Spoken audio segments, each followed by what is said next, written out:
The problem right now is with this mini skid steer. Now, we've got a couple of bad rollers.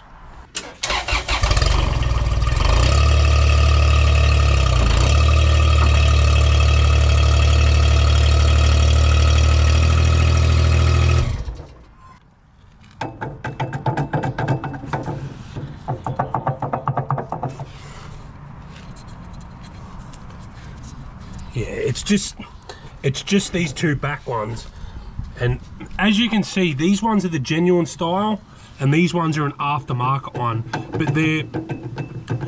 but they're not too far gone to where I think I can save them.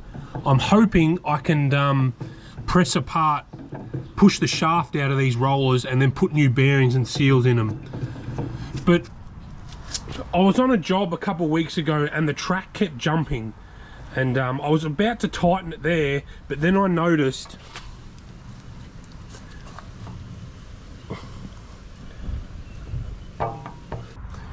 the bearings are also gone in the front idler, and I didn't want to leave this one too long because these front idlers are actually quite dear from the dealer, and I'm hoping I can do the same and press the shaft out, put new bearings and seals in, because if you leave it too long, I think it would wear a groove into where you got to where the seal runs, and then you'd need a new one, or by the time you machined up a new shaft and got the material, you'd just get a new one from the dealer. So I think what we'll do is we'll pull the track off this side. I'll check that back idler while I'm at it, and there is a fitting in that drive motor in there as well. It looks a little bit wet. It's not leaking, but it just looks a little bit wet, and I just want to we'll probably have to pull that sprocket off and just maybe pull that fitting out and put it back in, because I think it doesn't leak oil or anything, but while we've got all the track off and everything, like, it makes sense to have a look at that as well.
So this track's, it's definitely been off before, But they've butchered up that nut, because I'd say they've had the wrong size socket.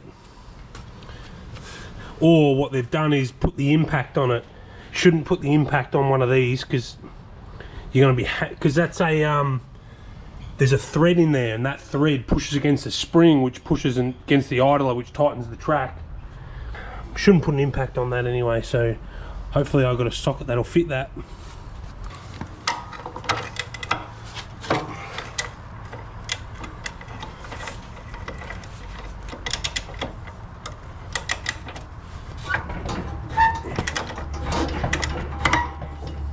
So that's tightened.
Look at the wear in that.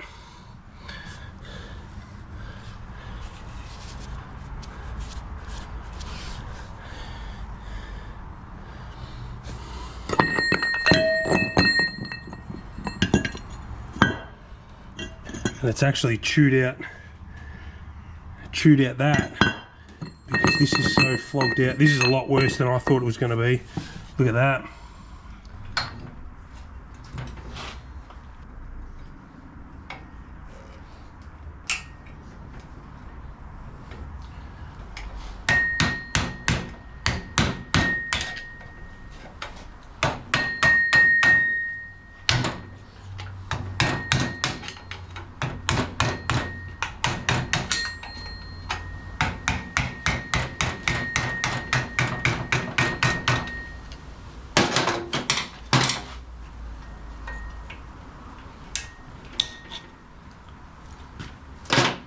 Managed to save that snap ring, but I'd probably just get another one. I've got to press that off.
Do you reckon that's been left for a while?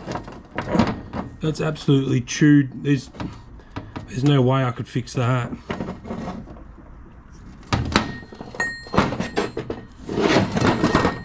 It's even chewed out all where the seal surface sits.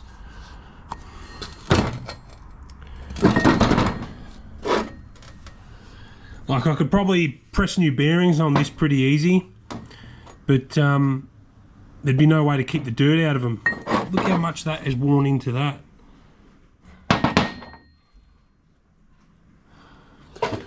And then how badly worn this is that must flop around like crazy when you put it in there.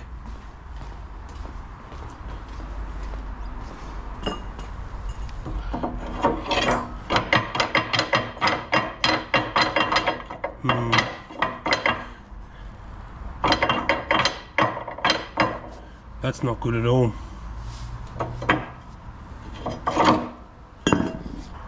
Like, I could fix this part pretty easy. This is easy fix, but in there is going to be the hard part, because I'm going to have to pull all this off, weld it up, and then try and hopefully we've got the tooling that'll get in there enough to machine that back flat. But I don't even know where original is, because this is so worn. Like, do I just pick a point from here, or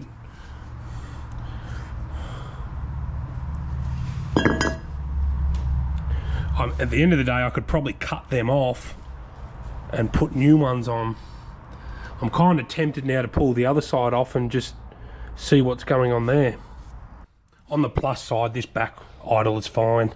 That still feels nice and smooth. These ones are still nice and tight, but these ones, we might pull them out next. You can hear them there.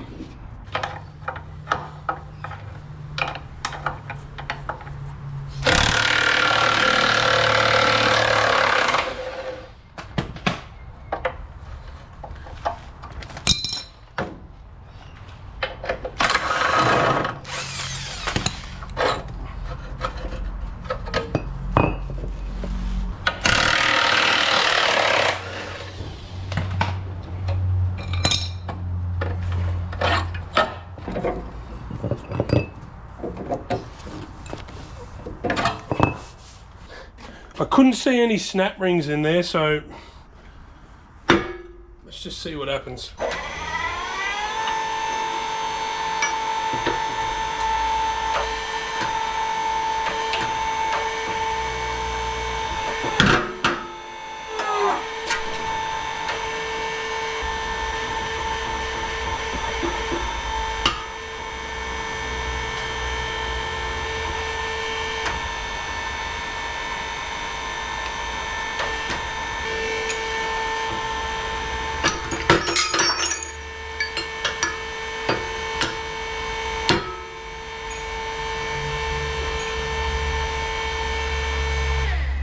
We were bottomed out there.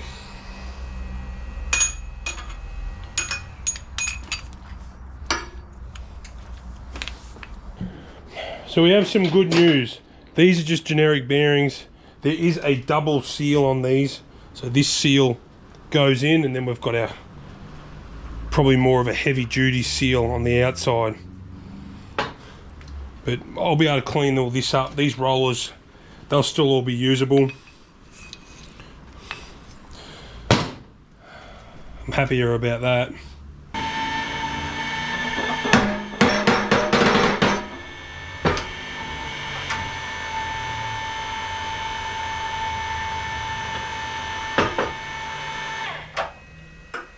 But that is pretty much clean that up, and that's ready to go back together.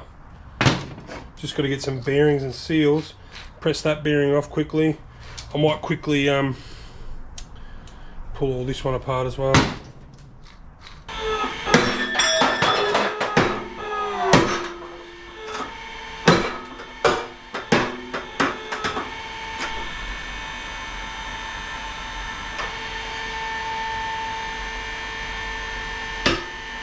Tight.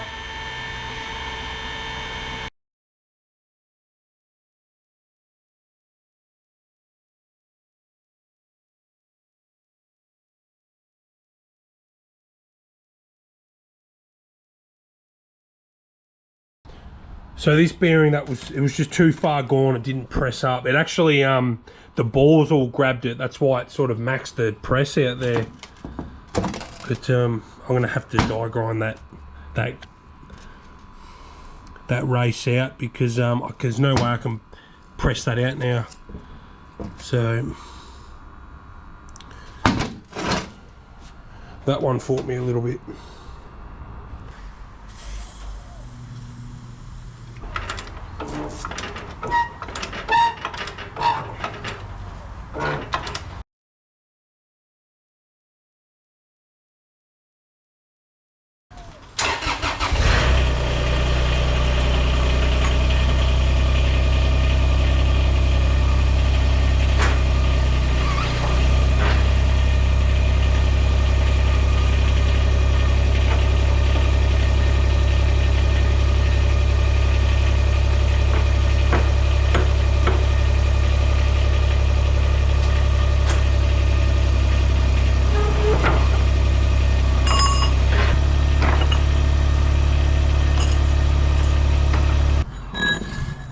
So this one still feels alright, which is good, but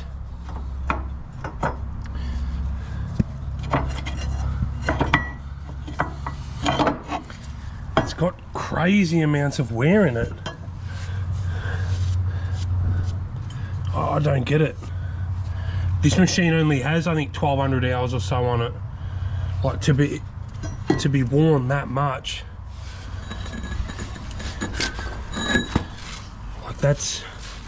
And you can't even unbolt them. It's not like they're a wearable part, they're actually welded there. Like, if I'm going to all the effort of fixing the other side, I really want to fix this up too. So I've spent the last week thinking about what direction I want to go with fixing this machine. Now, with these idler forks here, I'm just going to cut these off. And we're going to be putting a thicker material on here and a different type of steel which is harder. But not so hard that it wears out the track frame. But being thicker anyway, we're going to have more surface area. So it'll make it a lot slower on wearing, because you need some parts to wear and some to not. Now, I can buy this new. It's about $400 and something to buy from Vermeer directly. And I need 2 of them. And I can make it I can fix this a lot cheaper than that. But the biggest flaw with this is why it's worn so bad there when it sits like that in the machine. So you'd think the top has worn. The top is worn, but not like the bottom. And that's because of the offset of the spring. So all our load is pushing at the top, which is going to be trying to pivot this, which is, it's not ideal at all. Really, the load should be pressed evenly, and this should be a lot tighter fit in the machine. Now you can see here we've just done a sample drawing here of what to cut to make sure it was roughly the same, and we'll just get that cut in 16mm thick, and then we'll have to machine in all this stuff, because when they laser cut these, it's a little bit rough, so we'll have to skim it in the mill. And the same with this, we're going to have to cut one side off first, sit that flat in the mill, machine this section of it flat, and then put it back on so it all stays relatively square. And I've also gone ahead and ordered myself a new front idler.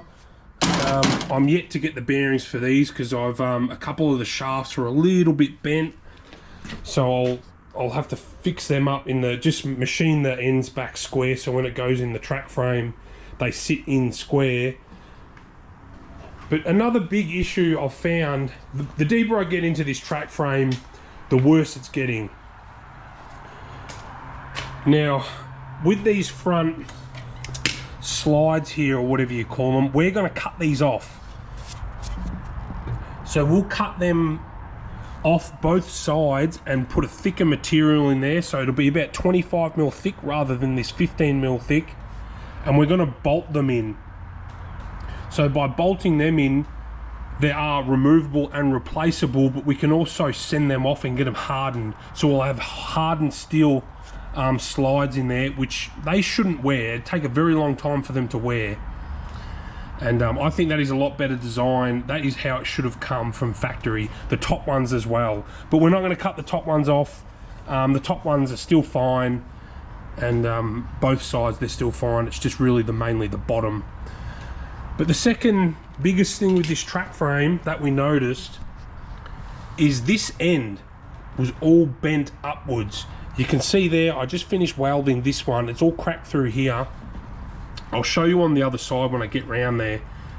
Now this is the newer model Vermeer. The older S800s, the track frame is completely different in this section here. So in a minute, I'll show you how much this flexes, and all this flex is going to come to this point here, which it's cracked it. And I've just gouged that out and then re-welded that. But what we're going to do is build some sort of a bolt-in,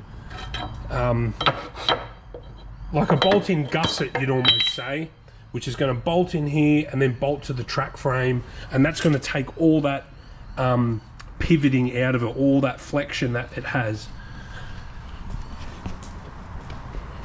So on this side, I stuck the track frame back on just to see how much movement we have, and you can see here how much it's cracked there. It's actually cracked there and slightly there,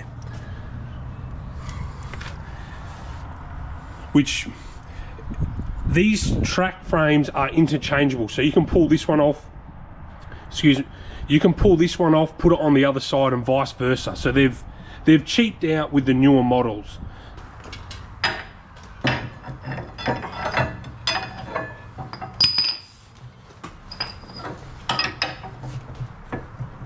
Like, look at that. That's me. I'm barely pushing any pressure on it. Like that is they've really cheaped out on these later track frames. So like I said earlier, we're probably gonna, that's what we had this big steel here for. It's gonna be something like that, and then it's gonna go up the body there with a big gusset that comes down to stop all that flexion, and that should then fix the issue.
So we got the slides cut off that track frame. They came off pretty easy. Now, it already has existing holes here. Now, I'm thinking I'll probably use those two, drill one more in the middle, and we'll just make them, open them up to 16 mil, and they will be the new fixing points for our bottom slides. And you can also, why it's here, you can see that little bit of wear in the top, which is, that's how it should be. That's just under 1 millimeter of wear. For 1200 hours, that is how you should see the top. Now, along with cutting all them off and just checking a few things, I did put a straight edge along the bottom of this track frame, and it is actually bent out about 3.5 mil. Now, with the older model, they actually had a gusset out here. Now, why they took that away is probably because these are now interchangeable with each side, and it's just, at the end of the day, it's cheaper for them to make. But it's sort of, the bigger and heavier machines, they're going to bend that out. Even like why they took that away, it beats me. So we're going to put one back on, make that nice and strong, so we don't ever have to re-look at this issue again. I went ahead and cut one side of these idler forks off, so pretty much we'll sit these in the mill how they are now, and because the new material is 16 mil, we're going to machine that back down flat. Even though I got that cut pretty good, we need to take off material anyway. Let's get all our new plates cut.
just finished welding both sides. I can't do the rosette weld on the other side. I just want to let it cool down while it's in the big vise. That way that flange can't try and twist on itself when it cools.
So we didn't have to put that back in the mill to machine this side down. It would have been nice because it would have given us a nice clean edge there, but lucky we've got the vise and we've got the original shaft.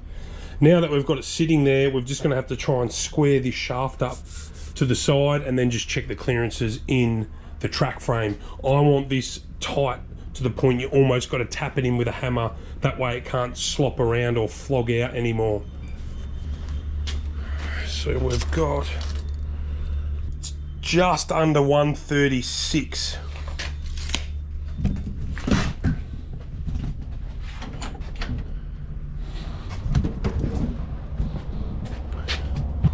He's pretty much bang on 136, so we might tack that together and then just slide it in and just see how it fits.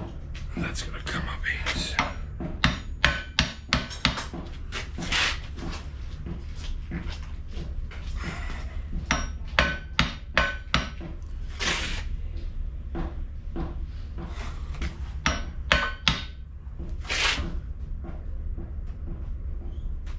Alright, so we're pretty good there.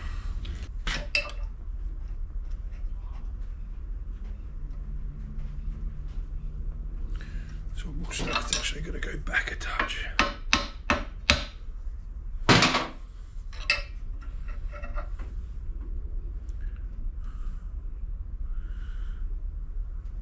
That looks right.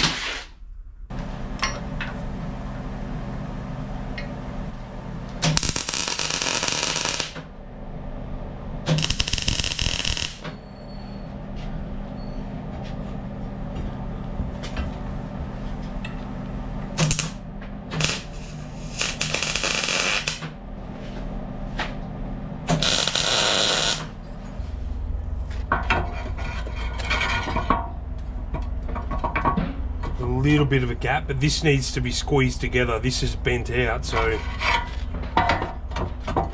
Oh yeah, there you go. Where the track frame's not bent, that fits in nice. That's a snug fit.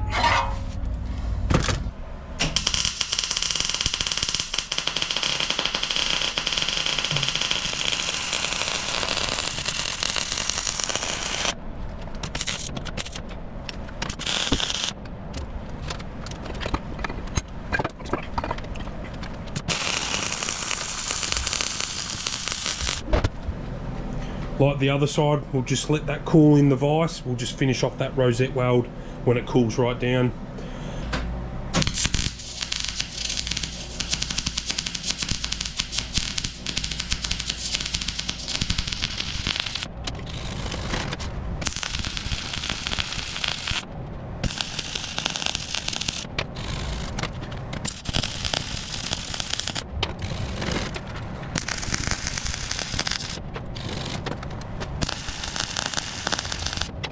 We've got that idler fork set up in the mill, and you can see we're not actually sitting on the bed, we're leveling off the idler shaft because that's our critical point. So once we machine the top flat on this, we can flip it over, sit it flat on the bed then and machine it flat. That way it'll sit in the machine true to the idler.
That was a big process, but that is one finally done.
that's the second one done. Now that is the bulk of the machining all done.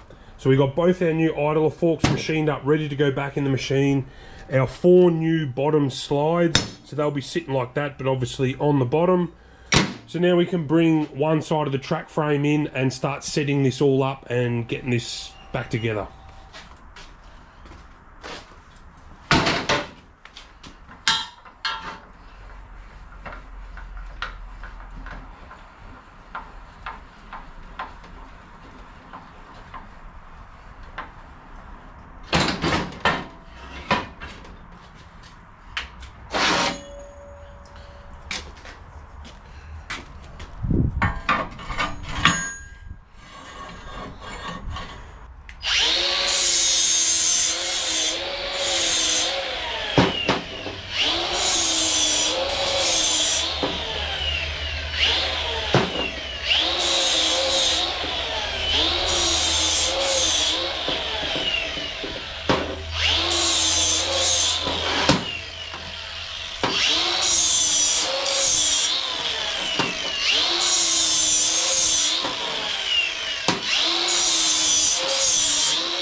How it sits there now, like that's, I ideally want it so you got to bang it in with a hammer, not like bash it in, but so it's a nice snug fit, because any side to side movement is going to, like if a bit of dirt or grit gets in there, like that's going to add to your wear. Like I know from factory it doesn't come like this, but if we're going to all this effort, we might as well try and make it a little bit better than how it came. So we got about, it's about 2.5 mil, and we've got to allow for a little bit of spring back, which we're definitely going to get some of that.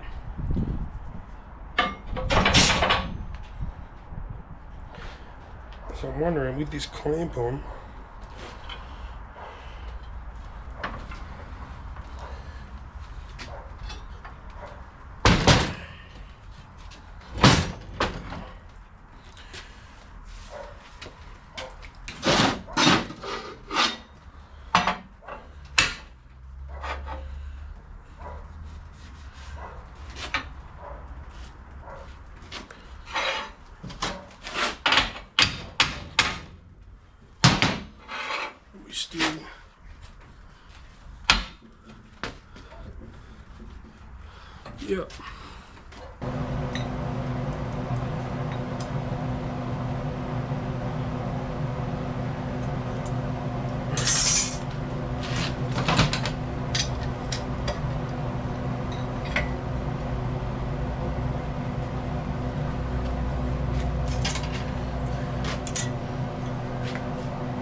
So I've just let that sort of cool down on its own. I ended up putting this roller in just to squeeze it together in case it tried to twist or do something funny.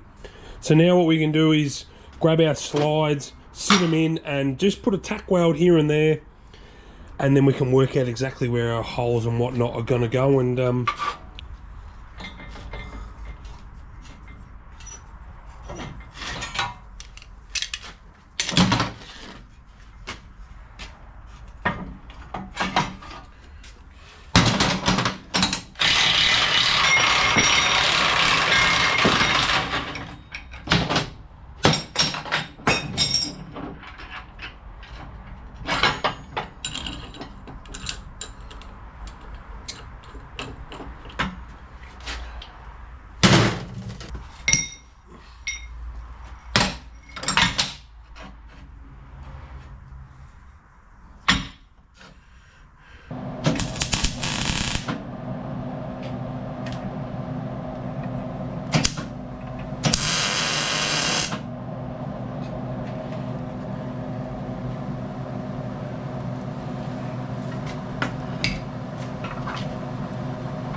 we've got all this mocked up. I've tack welded these new slides in. I've actually sat them further forward than they were before.